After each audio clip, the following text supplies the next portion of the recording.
Shabbat Shalom, everyone, and Louis, Mazel Tov. It's really nice to be here in person with all of you, and especially able to celebrate a bar mitzvah this week. For those who don't know me, my name is Yacov Fruchter, one of the spiritual leaders here with the fancy title of Director of Community Building and Spiritual Engagement.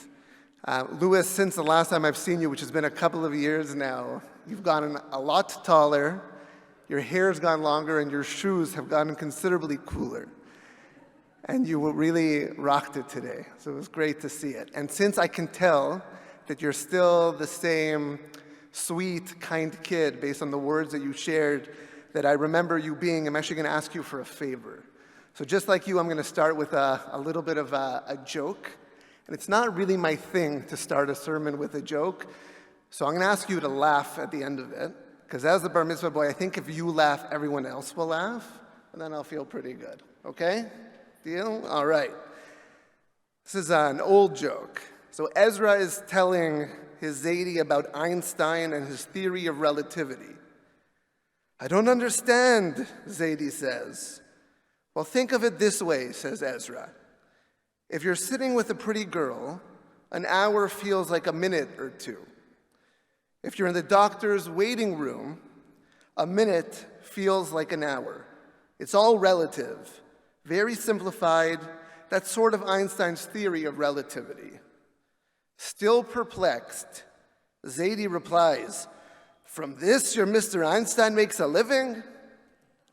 That's your cue. Come on. Thank you. I appreciate it.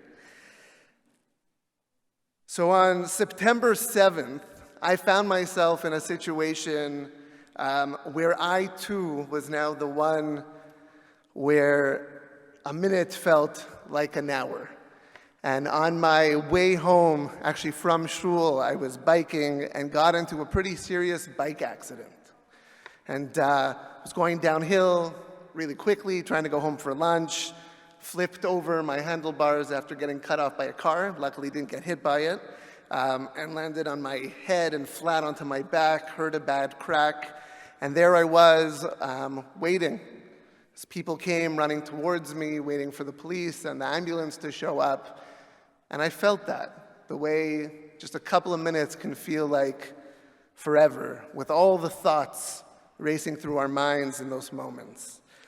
Luckily, I came out of it in what was really a scary situation pretty well, only with a broken clavicle that's still healing after surgery. And, after 6 weeks, I can do this, which is pretty amazing. But I had one of those moments, and it was a real shift for me because for the first time in my life, I was the one who was the recipient of Bikkur Holim, of people coming and visiting me as the sick or injured person, people taking care of me. And that was a real turning point, because I'm not used to that. Those of you who know me know that a big part of my life is about doing that for others, visiting other people who are sick and their families. That's what my training is in, and my master's in spiritual care is really a master's in how to do Bikkur Holim well. And for the first time, this was turned around for me. And so today I really wanted to focus with all of you, really in what feels like for me this moment of gratitude. You got to hear me do Birkat HaGomel, really feeling like I've come through this. I wanted to speak about what Bikkur Holim really is, this mitzvah of visiting the sick. And so I didn't anticipate this many people would come just to hear me give a Dvar Torah. No, I think they came for you, Louis. But we created some handouts, and for those of you who don't have them, don't worry. And if you do, you can follow along with me a little bit. And the first source is actually in your Siddur, also on page 65. And we include this in our learning every single morning. And from Tractate Shabbat 127a, it says as following. They're trying to figure out. So Rabbi Judah Bar Shila said in Rav Asi's name and Rav Yochanan's name that there are 6 things, 6 actions, the fruit of which one eats in this world while the principle remains for that person for the world to come. In other words, we get enjoyment from it here in this world, but also in whatever world comes next, we also get credit for it then. And in that list, which includes hospitality to wayfarers, something that Lewis mentioned before, haknatzat orchim, and caring for others in that way, we also have over here the mitzvah of Bikkur Holim, of visiting the sick. And we include this in our Torah learning every morning as a part of our morning services. But beyond that, where does this mitzvah come from? We all know that it's central to being a Jew is to do Bikkur Holim, to visit the sick and to care for them. We know that as the spiritual leader of the synagogue, it's a huge part of what we do in our work. But where does the mitzvah come from, really? And if you take a look at different lists of the 613 mitzvot, the 613 commandments, you might be surprised to find that it's not one of them. It's not directly listed in the Torah as something that we must do, and yet it's so central for us. So where does it come from? Your second source, again, comes from the Talmud, and this is from Masechet Sota. And they're having a discussion about a line in the Torah from the book of Deuteronomy that says, Acharei Hashem Lohechem telechu, you shall walk after God. And the rabbis ask, what does it mean to walk after God? How can we possibly walk after God? God doesn't walk. So what are we referring to? So Rav Chama, the son of Rabbi Chanina, a rabbi who lived in the 3rd century, first in Babylon and moves to Israel, and becomes a great rabbi of Tzipori. Some of you may have gone to visit the ruins in Tzipori and the great cemeteries there. He says as following, what does it mean to walk in God's footsteps? It actually means to act like a God. So how do we act like God? And Rav Chama responds to his own question, because that's what the rabbis do, and it actually gives us examples of what it means to be like God and to act like God and act in a godly way. Included in his list is that the Holy One, blessed be God, visited the sick, that God did Bikkur Holim. And how do we know this? Because there is a pasuk from this week's Torah portion that Lauren read for us at the very beginning, the first words, Vayira Adonai elav be'elonei Mamre v'yoshev petach ha'oel kechom hayom.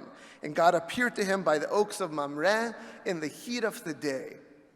And just as God visited the sick, so too do we have to visit the sick. So that's it.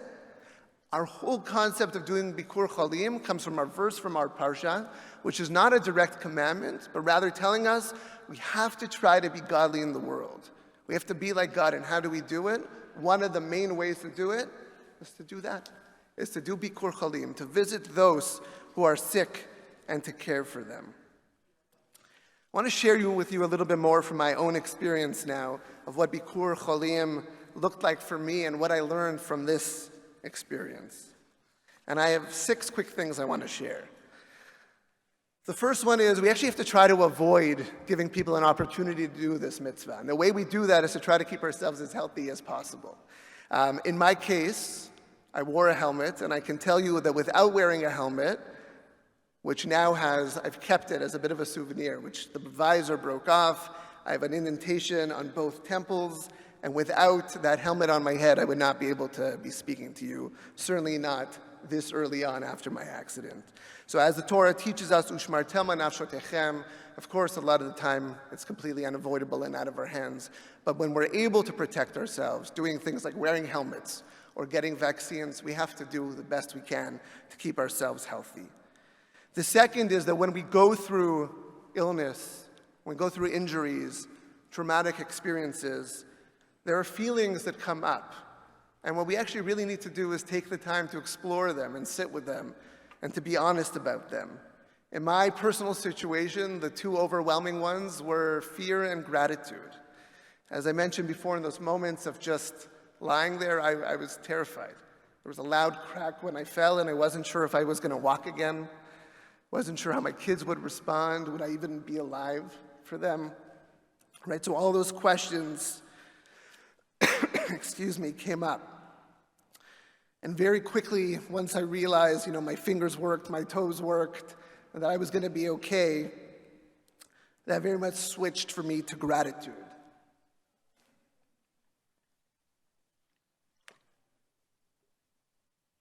What was an extremely scary situation could have been just so much worse, and I feel in many ways spared. And I'll share a little bit more about my feelings of gratitude soon, But I want to urge you, when you are going through illness or injury and you're in that healing process, don't ignore the feelings and be really honest about them. And as a spiritual leadership team, we're here to work through them with you. And so if you at any moment want to turn to us, or when we turn to you, just know that that's a part of the process. Number 3 is we actually need to let people in to fulfill the mitzvah. And for my wife and I, it was an active decision to let other people take care of us, which doesn't come so naturally for us either. But we have to give other people their turn when we're in the situation that we need healing. Number 4, Bikkur Holim can actually look very different based on the needs and comfort level of each person. So what does it actually look like? So I'll share a little bit from my own experience, but I want to start with, again, you have this in the source sheet, which is, you have the line number 7 here for you, where there's another place where it talks about walking after God. It's a derech yachuva, the path to take. And a commentary, the Maharsha, says over there, what does it mean by yachu, to go in that situation?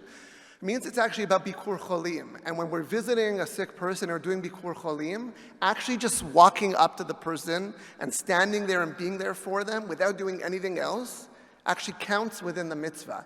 Literally just physically being there for people, being present when they need us. In my personal situation, that looked like those people who came running when I fell. I think even before I hit the ground, there were already people running towards me, making sure I was okay, staying with me, making sure I didn't move my body too much to keep me safe.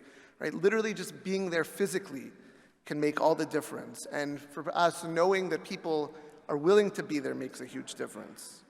And for me, it also felt like emails from members and friends, and there were tons of them, and phone calls. My sister actually had to tell me to stop answering the phone in a couple of days after my accident because I got so many calls. There were deliveries of meals from restaurants, home-cooked meals. One member in her 80s who's been reaching out to me often made sure I had my favorite stuffed cabbage for Sukkot. I think she happens to be here in the room right now. Lifts to appointments, some offers and some that I accepted. My colleagues covering for me here at the shul without any second thought. And Reb Steve went so far in wanting to care for me that in order for me to lead davening on Yom Kippur, he made me get a doctor's note that it would be okay to do it. So really looking out for each other. Friend taking our kids to the park and grocery shopping so that Ryla and I could get a bit of rest. Donations to various causes at the shul that I'm passionate about were all among the ways that I was taken care of in this moment. And as I mentioned gratitude before, I want to say that for me, gratitude has very much been connected to the way that I was treated in this community. I'm blessed to be in a job where I know that my work matters. But I'll say that the outpouring of love reminded me that it was not just me in this role, but me as Yacov and us as a family that were being cared for and appreciated. And it's not that I ever doubted that at all, but I'll say that this is the first time, maybe with the other exception was when my mother passed away, that I felt that love so acutely. And what I have felt now is what I hope we all feel when we're in tzuras, right? When we're in trouble, when we're sick, when we're struggling, that attention that I got, I hope is not just reserved for me, but that we all need to do that for each other. And I hope that I'm able to do that for others as I'm needed to. Number 5 is that when it comes to Bikkur Holim, it's actually not just about the person who's sick. It's about the family as well. For us, things got pretty hard. My 2 older daughters got okay pretty quickly, but our little guy, Sela, who's now 3.5, has been pretty much a disaster since my accident. It affected him, and he's gotten better and better since then. But it was tough. And I'll tell you, those who got the most points for me actually were those who either called me to ask about how my wife was doing, who had to hold all of it while I was lying in bed recovering, or who reached out directly to her. There are lots of organizations like Chai Lifeline who do that so well of caring for the whole family. And for me, this was a reminder that we have to do that. We have to also, as a spiritual leadership team, we have to get better at not just caring and checking in with the person who's ill, but really that entire family unit. Number 6, which is back to Sela, is a few weeks ago, I think right after my surgery and when I was actually in a lot of pain, his second cousin, who's his best friend, the 2.5-year-old who I hadn't seen in a while, came over for a play date outside the house. And his name is Rafi. And I said to Rafi, hey, do you remember my name? Because it had been a while, and he's only 2.5. And without skipping a beat, my son, Sela, who's 3.5, looked at me and said, your name is broken. No, your name is arm. No, your name is sling. No, your name is hurts. And it was actually a pretty profound thing coming from a 3.5-year-old, and told us exactly what he was going through. He saw his Abba, his father, as someone who was different, who was injured. And when it comes to caring for people who are sick, there's actually a really important balance that we need to consider. On the one hand, we have to notice that they're suffering so that we can help them. And on the other hand, we also have to make sure that we can help them maintain their dignity. Joel and I were just talking about this a few minutes ago, Joel Flatt, about the need to have purpose in our lives.